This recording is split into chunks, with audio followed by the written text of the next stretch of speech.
Bonjour à tous, j'espère que vous allez bien. On se retrouve aujourd'hui pour une nouvelle vidéo sur Forza Horizon 5 et on part ensemble pour un nouvel épisode dans la série Les Oubliés. Si vous ne connaissez pas cette série, c'est une série que je fais depuis Forza Horizon 3 et le but c'est de mettre en avant le temps d'une vidéo des voitures que je trouve assez peu jouées par la communauté, des voitures qui sont assez peu mises en avant par le jeu alors qu'elles mériteraient un peu plus d'amour et d'être un peu plus jouées sur un jeu comme Forza Horizon 5. Je dis pas de bêtises, on doit être aux alentours de l'épisode 10 sur Forza Horizon 5 et je suis un peu forcé de vous avouer que je crois avoir fait le tour des voitures que j'avais vraiment envie de mettre en avant dans cette série de vidéos et que je trouve assez peu jouées. Mais si vous avez des suggestions d'autres modèles que vous trouvez cool mais que personne joue, n'hésitez pas à les mettre en commentaire sous cette vidéo, ce sera peut-être l'occasion de faire quelques petits épisodes bonus dans cette seule vidéo. N'hésitez pas, et puis n'hésitez pas à me dire en commentaire évidemment aussi ce que vous pensez de la voiture dont on va parler aujourd'hui. Et par la même occasion, n'hésitez pas à laisser un petit like et à vous abonner pour les prochains contenus, ça fait toujours plaisir. Le modèle que j'ai choisi pour cette vidéo, c'est la Ferrari F50. Alors c'est un modèle qui en réalité est peut-être que semi-oublié parce que ça reste une Ferrari et que les Ferrari forcément sur Forza Horizon elles sont quand même très jouées. Mais il y a fort à parier que si je lance une épreuve spéciale Ferrari, je vois aucune F50 dedans, de même que si je lance une épreuve rétro supercar, une épreuve spéciale années 90, les joueurs jouent complètement autre chose. Tout simplement parce qu'il y a des modèles beaucoup plus populaires dans toutes ces catégories d'épreuves. Pour moi, il y a deux choses qui font qu'en général les gens n'aiment pas cette Ferrari. La première, c'est son design. Alors personnellement, moi j'avoue que je la trouve vraiment très jolie. J'adore surtout l'arrière avec les deux petits ferons sur les côtés. Globalement, je trouve que la silhouette de la voiture est ultra réussie, mais il est vrai que sur ce modèle-là, on voit que c'est les années 90, que c'est la période de transition entre les voitures des années 80 où tout est un peu carré. Aux années 2000, on va partir sur des lignes beaucoup plus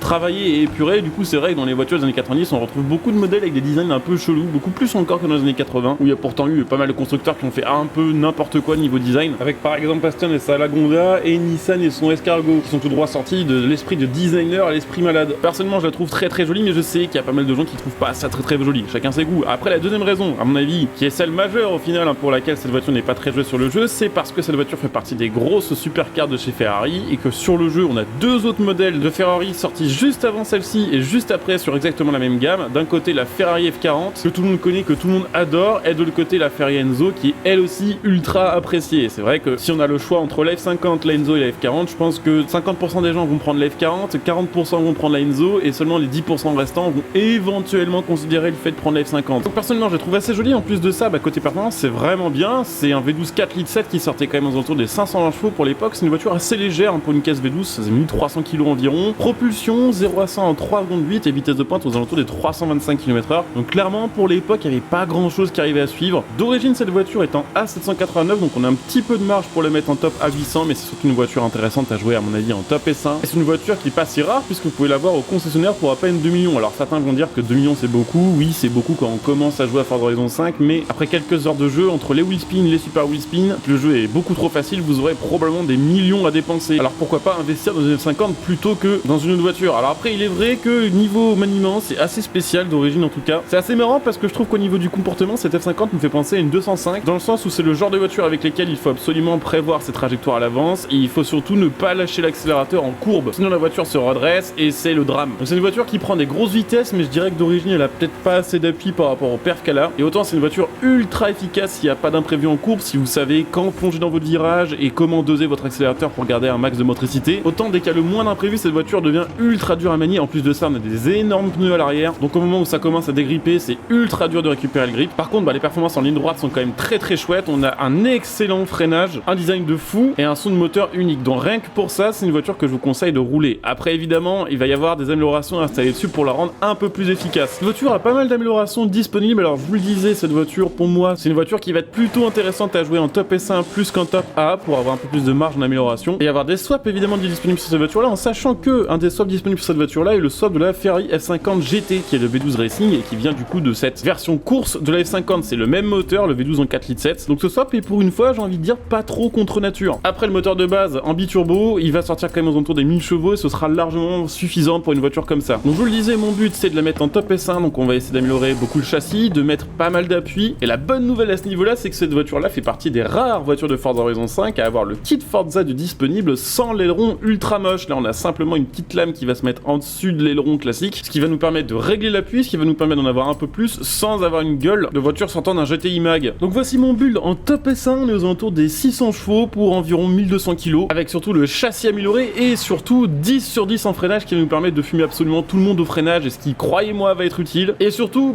clairement en jaune la voiture est magnifique. C'est une voiture qui est de base en rouge sur le jeu mais c'est une voiture qui rentre très bien en jaune et également dans une couleur un peu plus foncée qui est pas tout à fait du noir qui est une espèce de gris très sombre. Je vous montrerai plus plus tard dans cette vidéo puisqu'on fera un troisième build avec le biturbo histoire de partir un petit peu en mode balade avec. Et ouais, clairement maintenant c'est un putain de missile. Alors il y avait quelques soucis d'origine, je vous le disais, de tenue de route, d'appui à haute vitesse. Là c'est carrément corrigé, alors c'est pas ultra cheaté, il y a des voitures en S5 qui ont beaucoup plus que ça encore en tenue de route et en appui à haute vitesse, mais vu que là la VMAX de toute façon il est qu'à 330 km/h, il n'y a pas besoin de prendre 2.7 en jets latéraux. On prend plus de tours, on a une voiture plus puissante, une voiture beaucoup plus réactive et surtout le freinage maintenant il est vraiment monstrueux, on est à 10 sur 10 et spécialement dans une épreuve comme celle-ci dans laquelle on nous met contre d'autres supercars des années 90, bah c'est imbaisable parce que je vais pouvoir freiner beaucoup plus tard qu'eux et vu qu'on a une voiture bien plus rigide maintenant et pas si puissante que ça pour une top S1, on arrive à vite ressortir du virage, à vite prendre le lead et ça marche vraiment très bien. En plus de ça, on a maintenant des gommes slick, on a des pneus encore un peu plus larges donc ça part moins souvent en drift et ça nous permet d'enchaîner vraiment super facilement des tas de virages qui se passent en appui et de fumer absolument tout le monde. Alors c'est vrai que c'est de base une voiture qui était pas si engageante que ça, mais là je dois avouer qu'en S1 pour moi elle a plus de défauts de conduite et elle a l'avantage du design et l'avantage du V12.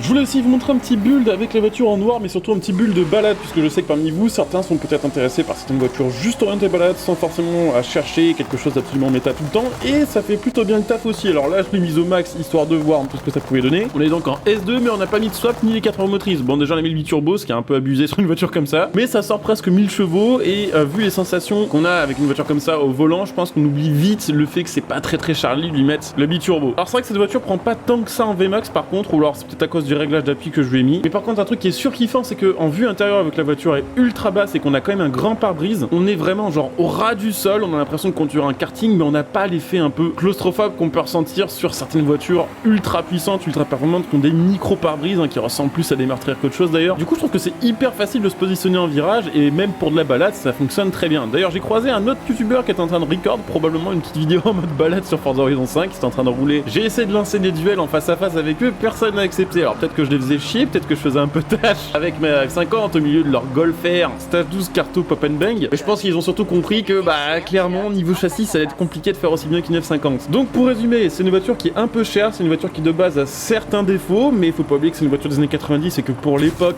bah c'était vraiment très bien. Mais en S1 ça se joue ultra bien grâce notamment aux distances de freinage qui sont complètement incroyables et à l'appui de la voiture une fois qu'on lui met le petit kit Forza. Et pour les balades, je trouve que c'est plutôt cool parce que c'est une voiture qui a encore une fois un son unique, un design unique, cette vue intérieure ultra engageante et bah, ça reste une Ferrari et en plus faut la swapper avec le V12 Racing et en V12 Racing c'est vraiment un monstre. J'espère que cette vidéo vous aura donné en tout cas envie de donner une deuxième chance à cette Ferrari F50 qui est vraiment sous-cotée. Si vous avez apprécié la vidéo comme d'habitude, vous pouvez soutenir la chaîne gratuitement en venant par exemple sur Twitch, pour me follow et assister au prochain live que je ferai sur Forza et sur plein d'autres jeux. Vous pouvez même utiliser votre Prime pour profiter de plein de petits bonus et soutenir la chaîne gratuitement. Vous pouvez aussi utiliser mes liens de soutien que vous trouvez sur cette vidéo pour faire vos achats à prix réduit. Il y a le lien Sony pour acheter vos jeux et le lien metal.net pour acheter votre matos gaming. Et puis évidemment pour ceux qui veulent m'aider à acheter une Ferrari F50 IRL, ce qui n'arrivera jamais vu que la cote est complètement abusée. On arrive quand même à en trouver sur le site leparking.fr et il y en a à 4 millions d'euros. Et bon, on sait jamais, sur un malentendu ça peut marcher. Vous pouvez soutenir la chaîne en devenant un soutien via le bouton rejoindre sous cette vidéo. Ça servira probablement pas à acheter une F50, mais ça servira probablement à acheter du nouveau matos et des nouveaux jeux à tester sur la chaîne. Donc n'hésitez pas et en plus il y a plein de bonus. Je coupe cette vidéo ici, je vous dis à très bientôt. Bon jeu à tous, ciao.